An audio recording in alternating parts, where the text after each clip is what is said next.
Revista Jurídica Nacional Prescriptia, su consejo editorial y los mejores ponentes de México y del extranjero. Magno Congreso Internacional en las materias de amparo, penal y civil, en homenaje del gran jurista, profesor emérito de la UNAM, autor de obras jurídicas de trascendencia nacional, doctor emérito Raúl Carrancay Rivas, los mejores ponentes de México.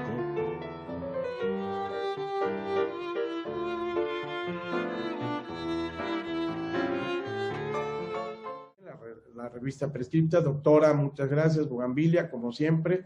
Y bueno, para mí es un honor compartir con ustedes un poco de la experiencia, de los conocimientos que tenemos. Y bueno, planteé platicar con ustedes este tema de la presunción de inocencia en el delito de lavado de dinero, independientemente de que en nuestra legislación penal, en el artículo 400 bis del Código Penal Federal, está establecido como el delito de operaciones con recursos de procedencia ilícita. Ese es el nombre que tenemos como concepto legal en nuestro país.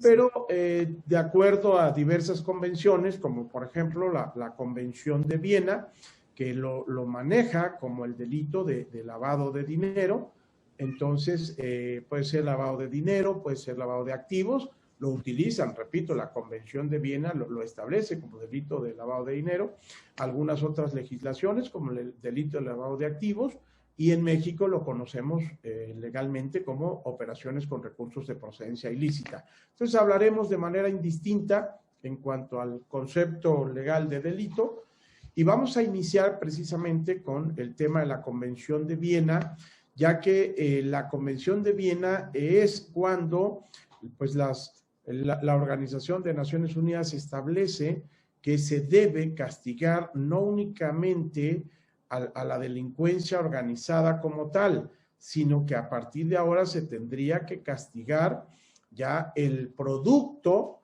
¿ok? Las operaciones o el producto conseguido derivado de la comisión de diversos delitos. Estos delitos normalmente pues estaban relacionados, repito, y siguen estando relacionados con el tema de delincuencia organizada. Pudieran ser delitos contra la salud, contrabando, etcétera. Puede ser ahora el tema de delitos fiscales, corrupción pública, una cantidad de delitos que generan determinados recursos, determinados bienes, y que entonces el Ministerio Público tendría que llevar las pruebas suficientes para efectos de poder demostrar que esos recursos de los cuales se refiere en su acusación tienen una procedencia ilícita. Entonces también esta Convención de Viena establece que se debe tipificar el delito relacionado con el delito de lavado de dinero, repito, en México operaciones con recursos de procedencia ilícita, pero se debe tipificar también atendiendo los principios establecidos en la Constitución de cada uno de los países miembros, ¿no? Entonces nosotros en 2008 traemos una transformación jurídica en el tema de materia penal. ¿Por qué? Porque, bueno, viene toda la revolución jurídica, digamos, para cambiar el sistema procesal penal, y entonces ahora en esa reforma constitucional del artículo 16 al 22, indiscutiblemente que cambia todo el paradigma que teníamos de un proceso penal mixto, con tinte más inquisitivo, a este sistema acusatorio y oral.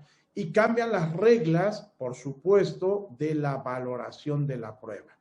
Ahí es donde está la clave de este sistema en cuanto al tema de valoración probatoria. Además, se especifica de manera clara dentro de los principios de este proceso, que todo imputado tiene derecho, sobre todo, al principio de presunción de inocencia, a que se debe presumir inocente hasta que la Fiscalía, con un gran acervo probatorio, cuando cumpla unos estándares, como es el estándar de más allá de toda duda razonable, o sea, que no debe haber ninguna duda en todas las pruebas que la Fiscalía con las que soporta su acusación, entonces sí pudiera vulnerarse ya el principio de presunción de inocencia.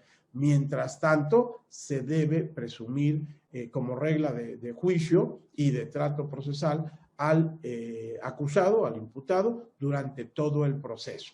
Entonces, de ahí la importancia de ver qué significa el principio de presunción de inocencia o cómo se aplica realmente en un proceso. ¿Cómo podemos llevar un proceso solicitando que se respete este principio de presunción de inocencia? Y además, en el momento en que el juez debe dictar una sentencia que puede ser condenatoria, hablemos de una sentencia condenatoria, para poder romper, para poder ir más allá de esta presunción de inocencia, pues el juez debe dictar una sentencia basada en razonamientos, en inferencias lógicas respecto de los indicios. ¿Y por qué digo de los indicios? Porque precisamente el artículo 400 bis del Código Penal,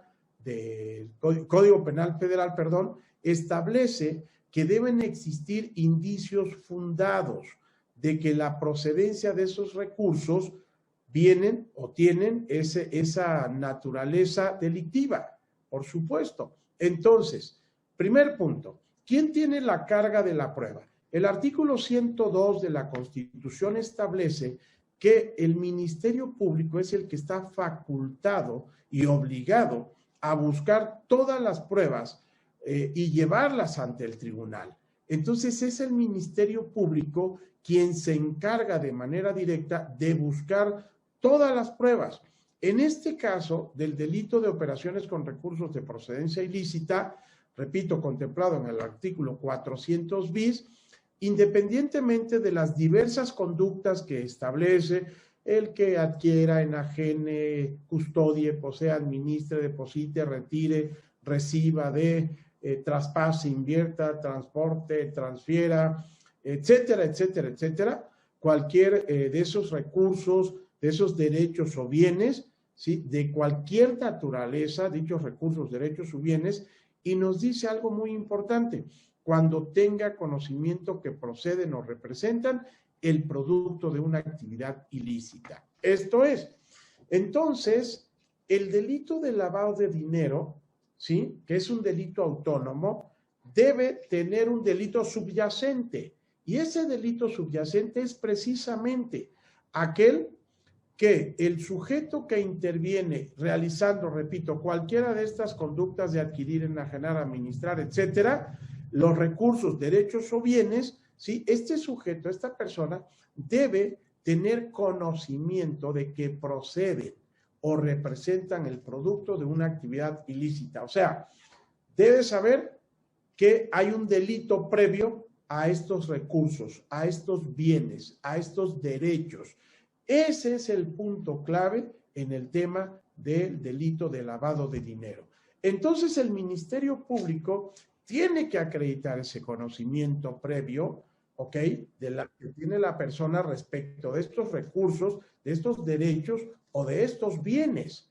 De lo contrario, ¿ok?, si no tiene las pruebas suficientes para demostrar que esta persona tenía conocimiento, el juez no puede de ninguna manera condenar a una persona por el delito de lavado de dinero. Entonces, el Ministerio Público debe buscar esos indicios, ¿ok?, del delito subyacente, del delito base, de donde originan estos productos, estos derechos o estos bienes, ¿de acuerdo?, de cualquier naturaleza. Entonces, ahí es donde viene la complejidad para el Ministerio Público, porque, repito, él tiene que buscar las pruebas en términos del artículo 102 de nuestra Constitución. Ahora bien, además, en el artículo 21, digo, tiene la facultad también de investigar, pero también está establecido en el artículo 20 que tiene la carga de la prueba quien acusa. Entonces, el Ministerio Público debe buscar estos indicios. Normalmente busca indicios porque muy pocas veces tiene prueba plena. Cuando hay una prueba plena, una prueba directa, pues bueno, no nos preocupamos por el tema de los indicios, ¿de acuerdo? Entonces tiene que construir esta prueba circunstanciada. Y en el párrafo segundo de ese artículo 400 bis también establece otras conductas. Quien oculte, encubra, pretenda ocultar o encubrir la naturaleza, el origen, la ubicación, el destino, el movimiento, la propiedad. Tenemos luego prestanombres, propiedad o titularidad de recursos, derechos o bienes, cuando tenga conocimiento que proceden o representan el producto de una actividad ilícita. Si hablamos, repito, del producto de una actividad ilícita, ¿cuál es esa actividad ilícita? ¿Cuál es ese delito subyacente que produjo estos bienes, estos derechos o estos recursos de cualquier naturaleza? Asimismo, también establece en el párrafo segundo de la fracción segunda que se debe entender que son producto de una actividad ilícita los recursos, los derechos o los bienes de cualquier naturaleza cuando existan indicios fundados o certeza de que provienen directa o indirectamente o representan las ganancias derivadas de la comisión de algún delito, cualquiera que éste sea, y no pueda acreditarse su legítima procedencia.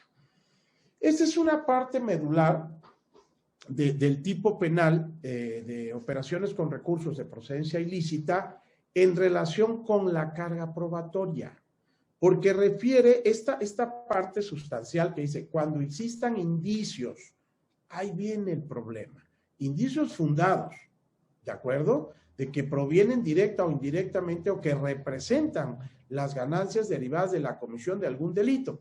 Entonces, el Ministerio Público lo que tiene que buscar son esos indicios, de dónde provienen esos recursos. Y voy a poner un ejemplo adelantado muy sencillo. Va alguno de ustedes en su vehículo y pues su señora madre o sus señores padres le dice, oye hijo, pues fíjate que no te había comentado que yo desde hace muchísimos años ahí tenía unos ahorros.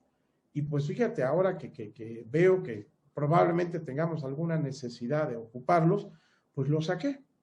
Y pues son años de ahorro y los he ido guardando en efectivo. Entonces, pues fíjate que nos juntamos 2 milloncitos de pesos. Y entonces requiero, por favor, que se los lleves a tu hermana o a tu hermano, a tal lugar.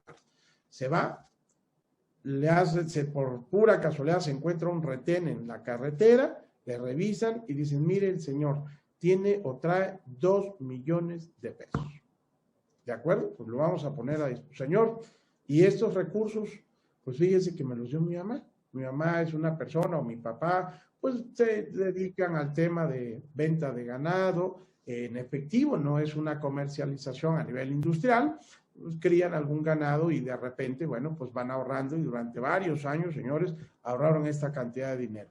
Pues mientras investigamos o la fiscalía investiga, yo lo pongo a disposición. Oiga, pues le encontré 2 millones de pesos, el señor no tiene cómo acreditar su actividad y la procedencia de dichos recursos y en consecuencia, pues lo pongo a su disposición por el delito de lavado de dinero o operaciones con recursos de procedencia ilícita. ¿Ustedes consideran que esto es más que suficiente para que la persona sea consignada ante un juez por el delito de operaciones con recursos de procedencia ilícita? Pues yo creo que no. Por supuesto que no, aunque fíjense, la parte segunda de esta fracción segunda del artículo 400 bis establece que o provienen directa, que existan indicios fundados o certeza de que provienen directa o indirectamente. Primer punto. ¿Qué otro indicio tiene el Ministerio Público para poder consignar a esta persona ante la autoridad judicial para imputarle el delito de lavado de dinero? ¿Será suficiente el solo hecho, el indicio de los 2 millones de pesos cuando el tipo penal te exige que existan indicios fundados o certeza de que provienen directa o indirectamente de la comisión de algún delito? Entonces el Ministerio Público lo que tiene que buscar es cuál es la actividad que realiza esta persona o sus señores padres, que esa actividad debe ser considerada delictiva, ¿ok? Y tener todos los datos que lo lleven a hacer esas inferencias, a hacer esos razonamientos de que realmente tienen esa procedencia ilícita. Si no tiene los indicios fundados, como lo exige este artículo, no puede construir la prueba circunstanciada. Y la prueba circunstanciada se debe entender como aquella que se encuentra dirigida a demostrar la probabilidad de unos hechos denominados indicios, mismos que no son constitutivos de delito, pero de los que, por medio de la lógica, entonces atendió los primeros principios esenciales de la evidencia, de no contradicción, de tercero excluido y de razón suficiente, ¿sí? Y las reglas de las máximas de la experiencia, que esto se debe entender como un proceso de inducción o sentido común, pero sentido común jurídico, ¿ok?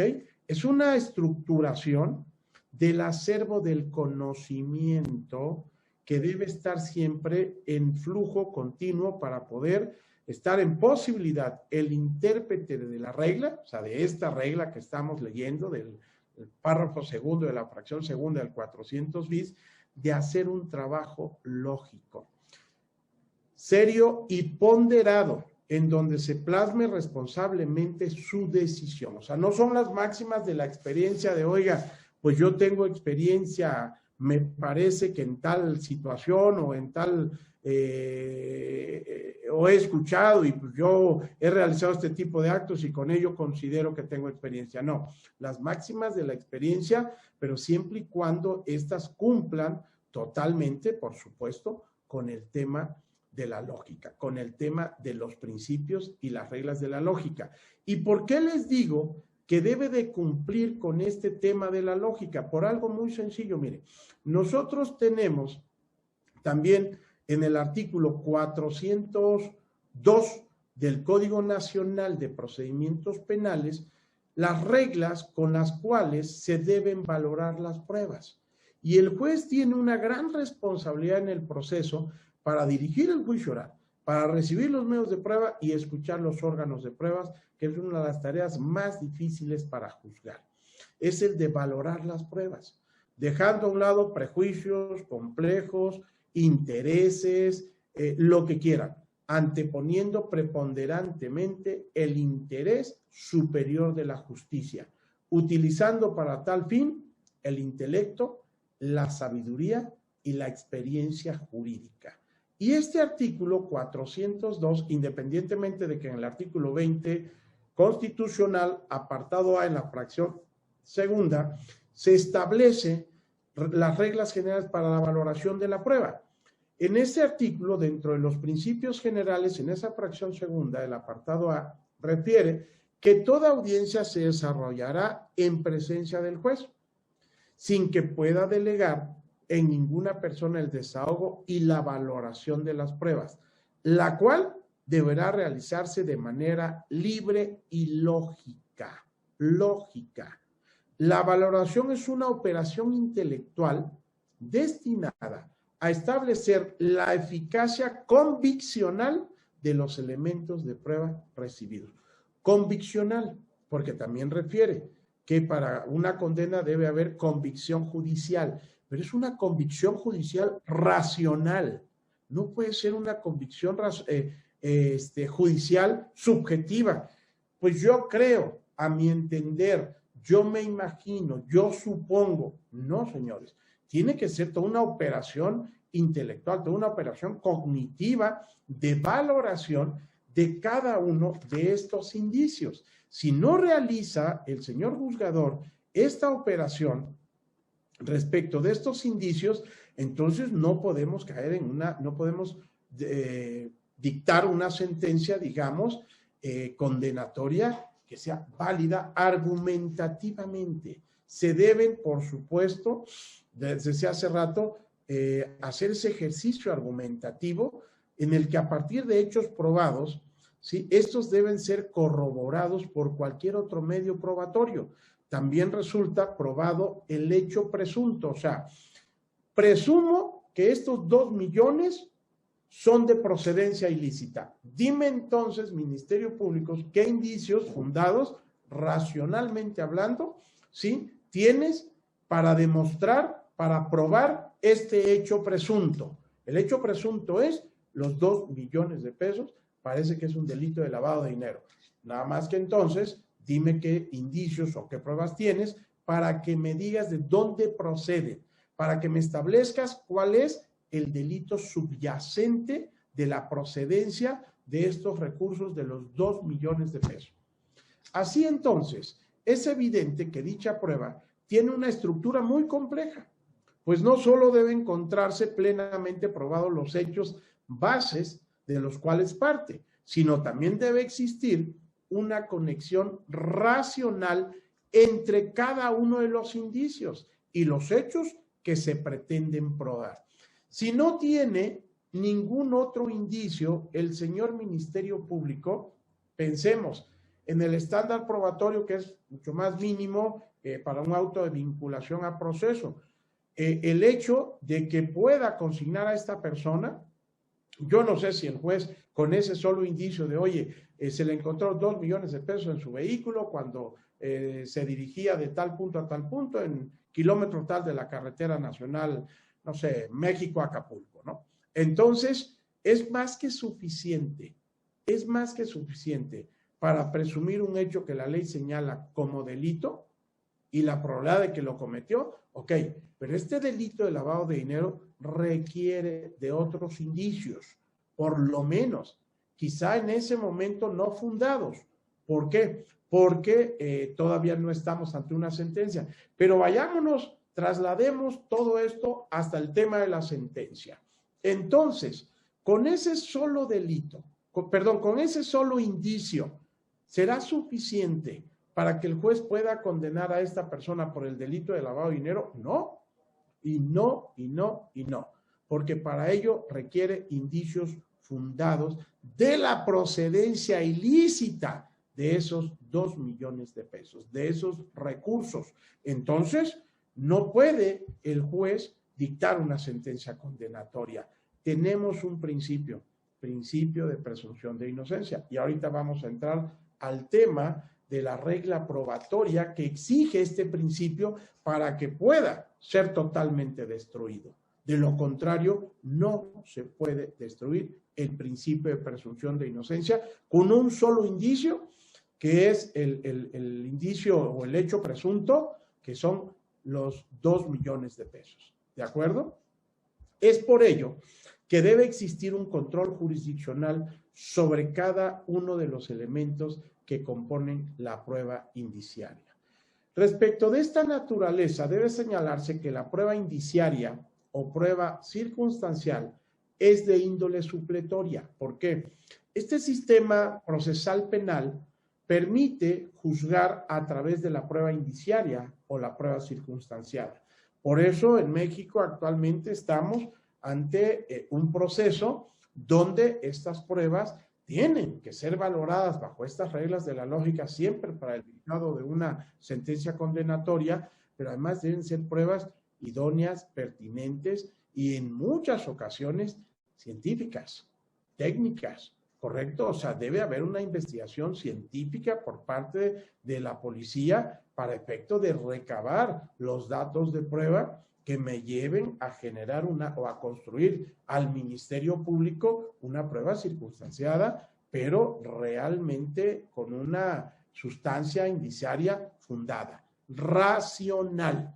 Pues solamente debe emplearse cuando las pruebas, esta prueba de índole supletoria se debe emplear precisamente cuando las pruebas primarias no es posible probar un elemento fáctico del cual derive la responsabilidad penal del acusado, o cuando la información suministrada por dichas pruebas no sea convincente o no pueda ser empleada eficazmente.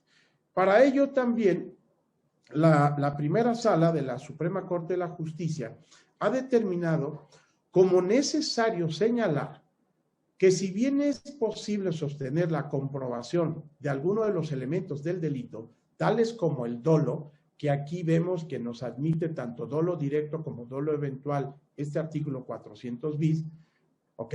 Así como la responsabilidad penal de una persona a través de la prueba indiciaria o circunstancial, lo cierto es que deben concurrir diversos requisitos para que la misma se estime actualizada, pues de lo contrario existiría una vulneración al principio de presunción de inocencia. La presunción de inocencia no se opone a la convicción que en un proceso penal pueda generar la prueba indiciaria, pero cuando existe un cúmulo de hechos probados de forma debida, ¿de acuerdo? Y de los mismos se deriva de forma razonada y fundada un juicio de culpabilidad. Por ello, la propia lógica de los indicios no se podría estimar vulnerando el citado principio.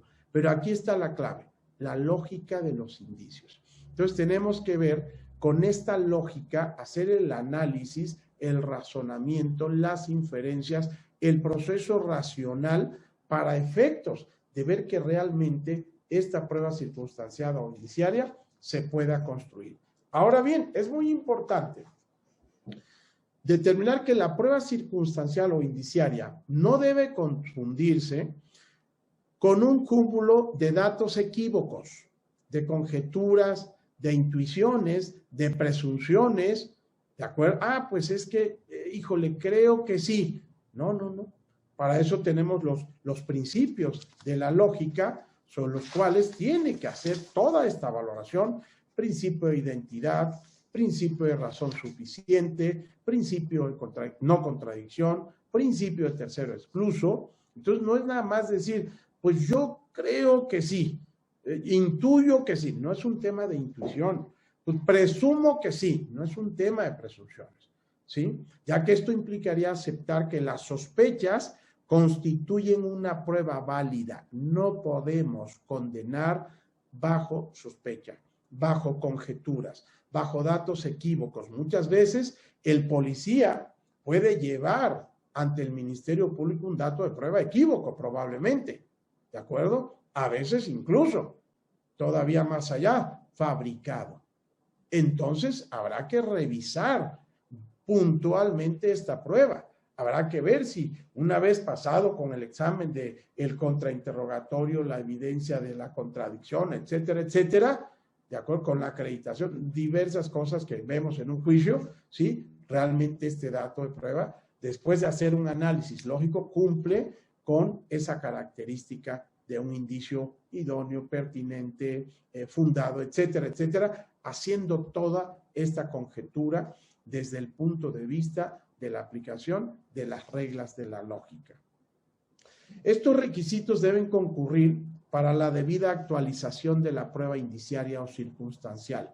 Los mismos se refieren desde dos elementos fundamentales: los indicios y siempre la inferencia lógica de los mismos. Si estos indicios no hay una concatenación, si estos indicios no puede haber una admiculación, entonces los indicios no pueden ser considerados en su conjunto como una prueba circunstanciada. Por lo que hace a los indicios, debe señalarse que los mismos deben cumplir con 4 requisitos.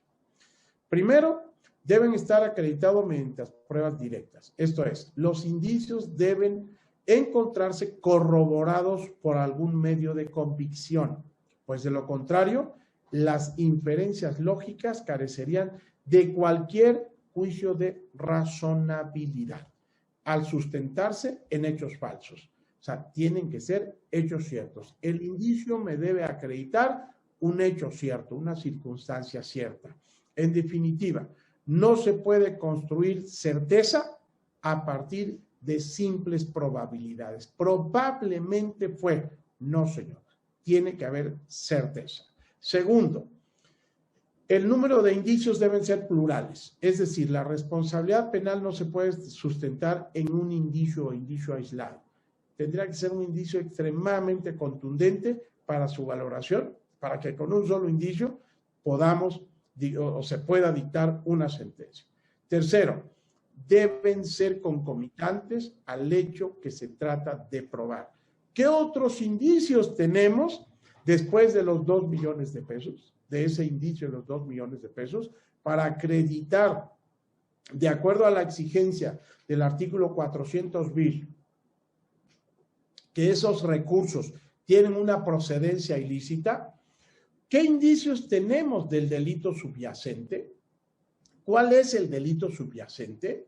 Para efectos de que digas que proceden de ese delito estos 2 millones de pesos. Entonces vean ustedes, ¿de acuerdo? Y el cuarto, deben estar interrelacionados entre sí. Esto es, los indicios forman un sistema argumentativo, de tal manera que deben converger en una solución o en una conclusión, pues la divergencia de alguno restaría eficacia a la prueba circunstancial en su conjunto.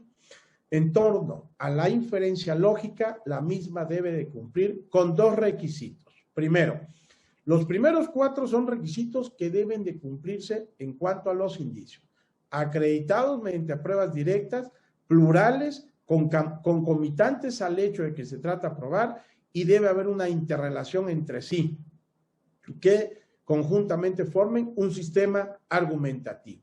Y en cuanto a la inferencia lógica, porque dije hace rato, ¿sí?, que estos indicios refieren 2 elementos fundamentales, indicios y la inferencia lógica. Entonces, la inferencia lógica debe ser razonable. Esto es, que no solamente no sea arbitraria, que no sea absurda, que no sea infundada, sino que responda plenamente a las reglas de la lógica y a las reglas de la experiencia. Así también, de que los hechos base acreditados fluya como conclusión natural el dato que se intenta demostrar, existiendo un enlace directo entre los mismos. Ello debido a que los indicios plenamente acreditados puedan no conducir de forma natural o determinada, de forma natural a determinada conclusión, ya sea por el carácter no concluyente o excesivamente abierto, débil, indeterminado de la inferencia. Por lo que la actuación que deberá llevar a cabo el señor juez, correspondiente en torno a la prueba indiciaria o circunstancial, es necesario señalar que, debido a su naturaleza, dicha probanza debe encontrarse especialmente razonada en la sentencia correspondiente, lo cual no implica expresar razonamiento jurídico, razonamiento jurídico por medio del que se han construido las inferencias, sino que también es necesario hacer mención de las pruebas practicadas para tener por acreditados los hechos base y de los criterios racionales que han guiado su valoración. Todo esto lo comento porque, repito, si nosotros revisamos primero el artículo 359 del Código Nacional de Procedimientos Penales, que establece que el Tribunal de Enjuiciamiento valorará la prueba de manera libre y lógica. Deberá hacer referencia en la motivación que realice de todas las pruebas desahogadas, incluso de aquellas que se hayan desestimado, indicando las razones, escuchen, las razones, o sea, razonamientos que se tuvieron para hacerlo. La motivación permitirá la expresión del razonamiento utilizado para alcanzar las conclusiones contenidas en la resolución jurisdiccional. Esa es la motivación ahora. Nosotros tenemos establecido en el artículo 16 constitucional que los actos de las autoridades tienen que deben estar motivados y fundados. Pues esta motivación deben ser la expresión de los razonamientos utilizados para alcanzar las conclusiones. Y esos razonamientos se hacen a través de inferencias lógicas, de ese proceso cognitivo, ¿ok? El segundo párrafo de este artículo 359, que refiere a la valoración de la prueba del Código Nacional de Procedimientos Penales, establece que solo se podrá condenar al acusado si se llega a la convicción de su culpabilidad más allá de toda duda razonable. En caso de duda razonable, el Tribunal de Enjuiciamiento absolverá al imputado. Entonces vean ustedes cómo el artículo 400 bis que habíamos visto desde el inicio en cuanto a que el Ministerio Público debe de buscar esos indicios fundados o certeza, esos indicios que funden o que den certeza, indicios fundados o que den certeza de que provienen directa o indirectamente o que representan las ganancias derivadas de la comisión de algún delito y no pueda acreditarse su legítima procedencia. Voy a hacer hincapié en esta última parte, porque esta es la parte que siempre se ha discutido en México, y no pueda acreditarse su legítima procedencia. Entonces parece que la carga de la prueba hay una reversión de la misma hacia el acusado. Esto es, parece que el acusado es quien debe acreditar la legítima procedencia de esos recursos que le encontraron. Hablemos de este ejemplo que traemos, de estos 2 millones de pesos. Pues no, señores. Precisamente esta parte, como tenemos el principio de presunción de inocencia y para efecto de que se pueda romper ese principio, necesita la parte acusadora, que es el Ministerio Público, demostrar con pruebas que se llega a una convicción judicial, que el juez, al momento de valorar la prueba, con las reglas de la lógica, debe llegar a esa convicción judicial, ¿correcto?, más allá de toda duda razonable. Y si el único indicio que tenemos son los 2 millones de pesos, entonces el juez no cumple con lo establecido con el artículo 359 si llega a condenar a esta persona, porque para ello está el principio de presunción de inocencia. No me puedes revertir la carga de la prueba, no me puedes coaccionar a que yo demuestre mi inocencia. Para eso hay un principio en la Constitución que me protege, ¿sí?, de que la carga de la prueba, y además de la carga de la prueba, sobre todo la valoración de la prueba, la carga de la prueba al Ministerio Público para que rompa con el principio de presunción de inocencia y la valoración de la prueba de parte del juzgador y que llegue a esa convicción racional más allá de toda duda razonable. Y si el Ministerio Público no cumple con este requisito de que cuando existan indicios fundados de que esos recursos provienen de la comisión de algún delito, entonces si no hay indicios, el juez no puede condenar porque no llega el Ministerio Público ante él con un conjunto de indicios fundados que generen una convicción judicial racional más allá de toda duda razonable. Y en virtud de que yo tengo y me protege el principio de presunción de inocencia, no se me puede obligar a que yo demuestre la procedencia de esos recursos. Esto es, tenemos también una jurisprudencia del Poder Judicial Federal de que en el delito de operaciones con recursos de procedencia ilícita, el 400 bis de este párrafo que les estoy refiriendo, ¿sí?, refiere al prever que son producto de una actividad ilícita los recursos, derechos o bienes de cualquier naturaleza, cuando existan indicios fundados o certeza de que provienen directa o indirectamente o representan las ganancias derivadas de la comisión de algún delito y no pueda acreditarse su legítima procedencia.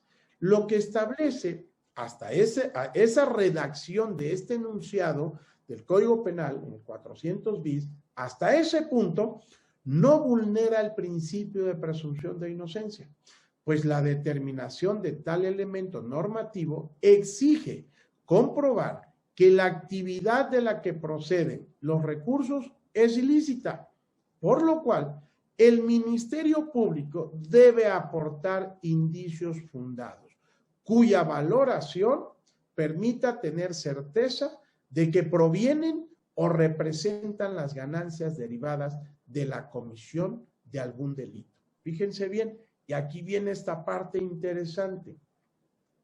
Por lo que no debe considerarse que la frase "y no puede acreditarse su legítima procedencia" revierta la carga de la prueba al inculpado, eximiendo al Ministerio Público de la obligación que tiene en términos de los artículos 21 y 102 de la Constitución Política de los Estados Unidos Mexicanos, que acá comentamos hace un momento, ya que la hipótesis en él contenida solo constituye una presunción juris tantum, esto es, al admitir prueba en contrario. ¿Qué significa? Es decir, este señalamiento no obliga al inculpado a demostrar la licitud de la procedencia de los recursos, toda vez que ello constituye el reconocimiento del derecho de defensa que le asiste. Esto es, esta frase de "y no puede acreditarse su legítima procedencia", que no es más que este principio juris tantum, o sea, que admite prueba en contrario. ¿Qué significa? Si yo soy el abogado de esta persona que detuvieron, pudiera yo ofertar prueba. Decir, momento, señor juez, la actividad de mi cliente o de los padres de señora que le encontraron el dinero, que fue quien se los encontró, mire, han tenido contratos de compraventa respecto del ganado, diversas actividades de las que se traten lícitamente, digamos. Entonces, yo puedo, porque es un derecho de defensa, aportar las pruebas, pero no estoy obligado. Repito, puedo como derecho de defensa ejercerlo y decir, aquí están las pruebas que demuestran la procedencia lícita. Pero si yo digo, ¿sabes qué? Voy a hacer una defensa pasiva, el Ministerio Público no ha presentado indicios, ¿ok? No ha presentado indicios fundados que demuestren que estos recursos vienen de una procedencia, tienen una procedencia ilícita. No me ha dicho cuál es el delito subyacente. No me dice de qué actividad delictiva vienen estos recursos. El juez no lo puede condenar, porque el juez para condenarlo debe rebasar ese estándar probatorio de más allá de la duda razonable. Debe valorar cada uno de los indicios desde las reglas de la lógica y la regla de la máxima de la experiencia. ¿De acuerdo? Consecuentemente, refiere este criterio judicial, el artículo 400 bis, párrafo sexto del Código Penal Federal, alude a la forma en que el imputado decide ejercer su defensa frente a las pruebas aportadas en su contra.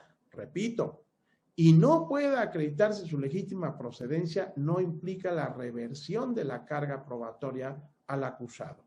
Eso solamente significa, atendiendo el principio juris tantum, ¿ok?, que solo constituye una presunción juris tantum, esto es, al admitir prueba en contrario, nada más. O sea, si no tengo cómo acreditarlo, pues tú puedes darme o hacerme llegar esas pruebas contrarias a este principio diciendo que sí tienen una procedencia ilícita. Dime precisamente cuál es el delito, de dónde provienen estos recursos, pero con esos indicios fundados, ¿de acuerdo? Entonces, repito, alude a la forma en que el imputado decide ejercer su defensa frente a las pruebas aportadas en su contra, en el entendido de que si aquel no acredita la legítima procedencia de los recursos, dicha circunstancia por sí sola tampoco releva al Ministerio Público de recabar el acervo probatorio que acredite la existencia del delito y la responsabilidad penal. De ahí que no se está en la presencia de una obligación, sino de un derecho que se puede ejercer o no, y en consecuencia tampoco obliga al imputado a declarar en su contra. Vean ustedes, voy cerrando con esto, cómo este principio de presunción de inocencia, ¿sí?, en su carácter indubio pro reo, existe desde, el derecho romano, desde, creo que desde la época griega, por ahí todo. Es un principio que en la Edad Media vino el tema de indubio pro reo, después del estándar probatorio de más allá de toda duda razonable, y tiene tres vertientes. Es está considerado como un derecho humano informador, una regla de trato procesal y sobre todo en este punto, como la regla de valoración de prueba. Entonces le exige al juzgador que aplique estos principios de la lógica o las reglas de la lógica al momento de la valoración probatoria. ¿De acuerdo? Entonces, la valoración de la prueba en el proceso y la acusación debe lograr el convencimiento del juzgador sobre la realidad de los hechos que afirma como subsumibles en la prevención normativa 400 bis y la atribución al sujeto, lo que determina necesariamente la prohibición de inversión de carga de la prueba. ¿Por qué? Porque precisamente este principio de presunción de inocencia, como regla de valoración probatoria, el juez debe cumplir con todos estos requisitos de valoración para llegar a la libre convicción judicial racional. Y me despido ya con esta parte que establece el artículo 402 del Código Nacional de Procedimientos Penales. El Tribunal de Enjuiciamiento apreciará la prueba según su libre convicción extraída, fíjense bien, su libre convicción extraída de la totalidad del debate de manera libre y lógica, siempre las reglas de la lógica. Solo serán valorables y sometidas a la crítica racional los medios de prueba obtenidos lícitamente e incorporados al debate conforme a las reglas de este código. Si no incorporó pruebas el Ministerio Público respecto de los indicios de la procedencia de este delito, no van a ser valorados. Entonces el juez no tiene indicios para efectos de aplicar estas reglas de la lógica. Y refiere el párrafo segundo. En la sentencia, el Tribunal de Enjuiciamiento deberá hacerse cargo de su motivación, de toda la prueba producida. Si no hay pruebas, si no hay indicios de dónde proceden estos recursos ilícitamente, ¿qué va a valorar el juez? Incluso de aquella que se hubiere desestimado, indicando en tal caso las razones que hubiere tenido en cuenta para hacerlo. Esta motivación deberá permitir la reproducción del razonamiento utilizado para alcanzar las conclusiones a que llegare la sentencia. Nadie podrá ser condenado sino cuando el tribunal que lo juzgue adquiera la convicción más allá de toda duda razonable, de que el acusado es responsable de la comisión del hecho por el que siguió el juicio. La duda siempre favorece al acusado. Entonces vean ustedes cómo es importante el manejo de este principio de presunción de inocencia en cuanto a la regla de la valoración de la prueba y donde el juez debe cumplir con todos estos requisitos del 359 y del 402 en cuanto a la libre valoración y lógica de los indicios. Y si el Ministerio Público no le hace llegar esos indicios, pues no van a ser valorados. Y en consecuencia, nunca se podrá condenar a esta persona que se le encontraron los 2 o 3 millones o los que les quieran poner, porque no hay indicios fundados que hayan demostrado la existencia de un delito subyacente que pudo haber producido esta cantidad de dinero.